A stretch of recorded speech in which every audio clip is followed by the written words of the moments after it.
Okay, for this lesson, we're going to be learning the last two of the triangle postulates.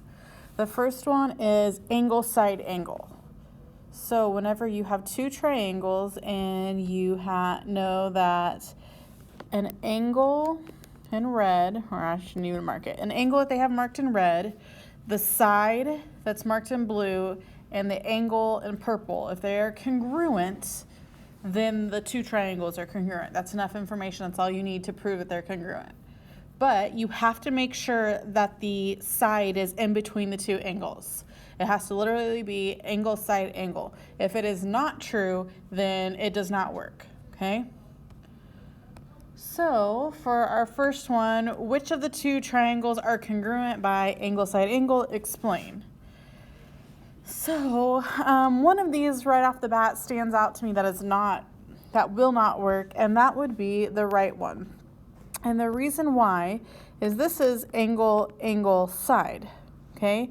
That wasn't what they gave us. The side has to be in the middle of the angle, the two angles, okay? Has to be. So side has to be in the middle of the two angles. So this one is out.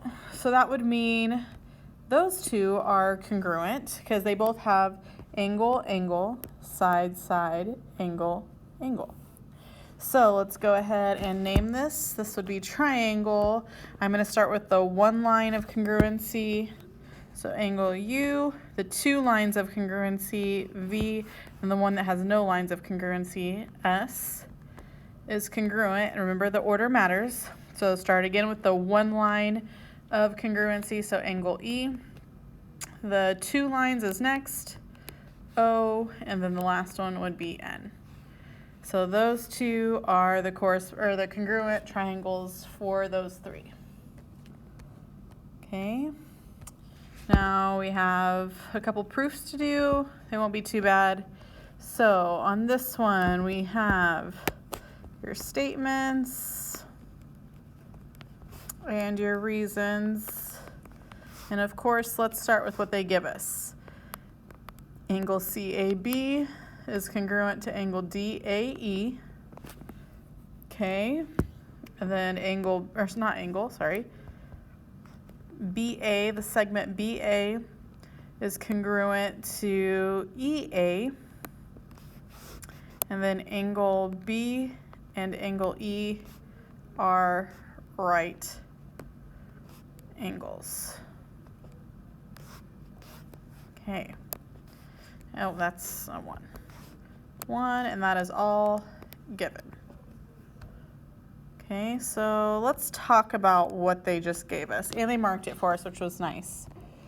So they gave us an angle, the angle in the middle, the two angles in the middle with the one line of congruency, the side, and they told us that those two angles are right angles, but they didn't say that they're congruent. Okay, so it looks like right off the bat they gave us all the information, which technically they did. We just have to do one more silly step and say that this angle is congruent to this angle. Is it? Of course, right? They both equal 90 degrees. So that would be, how we would write this is angle B is congruent to angle E. And what would my justification or my reason for that be? Well, they're both right angles. Do you remember my favorite property? That's the easiest one. It is the right angles congruence theorem. That was from Unit 2. It means that all right angles are congruent, which is pretty much common sense. So do we have enough?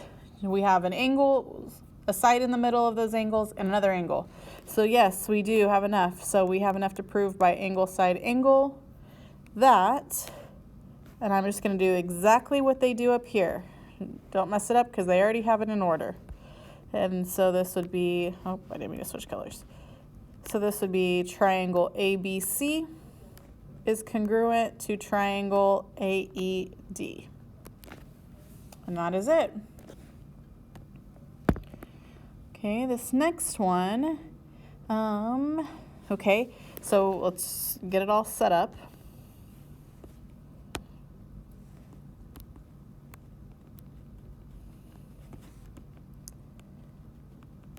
Then write all of your given stuff.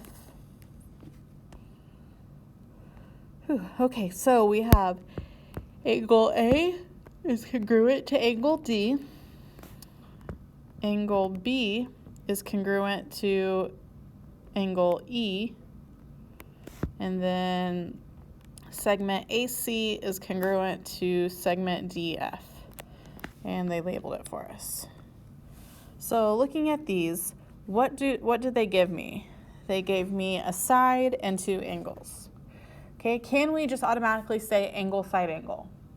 No, we can't. And the reason is that side listed is not directly in between those angles, right? So we can't do that because the side has to be directly in between those angles. All right, can I just automatically say that side AB is congruent to DE? No, I can't because they don't share a side, there's no markings, they're two separate triangles, so that won't work. Okay, what other ideas could we do? Well, what if we could say that this angle and this angle are congruent? Would we have enough to say that we have angle, side, angle? Angle, side, angle. Yeah, we would, right? So all we need to do is identify that those angles that I wrote in green are congruent. Are they? Yes, they are. Do you remember the reason why? It was from, I believe, 2 sections ago. So we're gonna write it. Oops, I'm still on the highlighter. Okay, so this would be angle, that would be angle C is congruent to angle F. And hopefully you thought of it. It is the third angles theorem. I told you that's not going anywhere. You're gonna use it over and over again. Third angles theorem. Okay, now, do we have enough information to say angle, side, angle? We have the two angles with the side in the middle, and all of that's listed in our proof, so we do.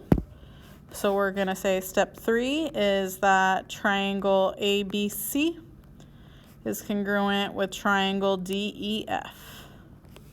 And the reason is, which one? It would be angle, side, angle.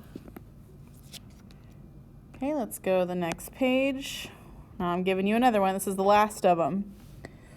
We have angle, angle, side.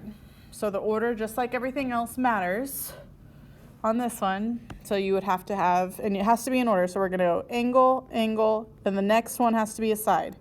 Angle, oh sorry, I did it backwards. Angle, angle, side. You see how it goes in order? That has to be true in order to use this. So be very careful whenever you're trying to figure it out, because I know these letters can kind of run together. So angle, angle, side. Okay. Are PAR and SIR, triangle SIR congruent? Explain. Well, so they gave us, those angles are congruent. So one angle on each one are congruent, and then one line, segment on each side is congruent. But what else can we tell is congruent? Well, we have R, PRA, and IRS is congruent because they are vertical, right? So does that give us enough information? We have angle, angle, side. Angle, angle, side. It has to go in order, so yes, because of angle, angle, side. And that only works because we were able to fill in that second angle right there in the center because they were vertical. Okay, we got 2 more proofs and then we will be done. So let's do statements and reasons.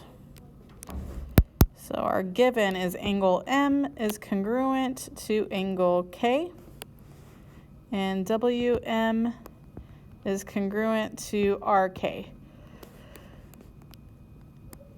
That is given to us. All right. So what did they give us? Oh, I said congruent. That should be parallel. Okay, so I need to erase that. My bad, I can't read. So this should be a parallel sign. anytime you see a parallel sign, start thinking about interior angles, exterior alternate, or alternate exterior, alternate interior angles, because you're going to be using them. Okay, so looking at this diagram, what is something that stands out to you? So they gave us one angle and they said they're parallel. Big whoop. Well, you can see by looking that the diagonal line, this one right here, is going to be, it's on each of the triangles, right? So we definitely need to list that. So RW, or let's say WR because they're my initials. So WR is congruent to WR, and do you remember the property? It's reflexive of congruence. Okay, all right, so now I'm gonna go ahead and mark that in blue again. So that means we've said this one. Okay, so all we have is an angle and a side. What do we need for angles, angle, side? We need another angle. Okay, I'm going to extend this line right here. This is going to be our transversal. And this, actually that's the wrong line. No, it'll be all right. Okay, so here, here. So, what do you notice about this angle? Let's do it like this. This angle and this angle. Well, those are alternate interior angles. So that would be, they're congruent, right? Alternate interior angles. So we're gonna have to say angle, and be careful with your wording. Remember, I need 3 letters now. So let's say angle MWR is congruent to angle, so MWR, so that would be angle KRW. And why? Because they said the alternate interior angles theorem. I don't know why I went red there, but that's fine. Okay, so now looking at our diagram, do we have enough information? We have a side, angle, angle, side, angle, angle. So, or you could go with the reverse. Angle, angle, side, angle, angle, side. Yes, we have enough information. So let's go ahead and finish it off. So triangle WMR is congruent to triangle RKW. And that is because of angle, angle, side. Okay, last problem. Let's do it. We've got, set it up.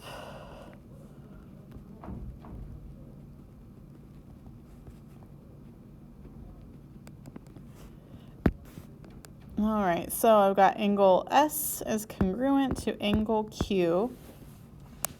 Then also RP bisects angle SRQ. And that's given. Okay, first let's talk about this line right here. What does it mean that RP bisects the angle SRQ? Actually, I'm going to do that.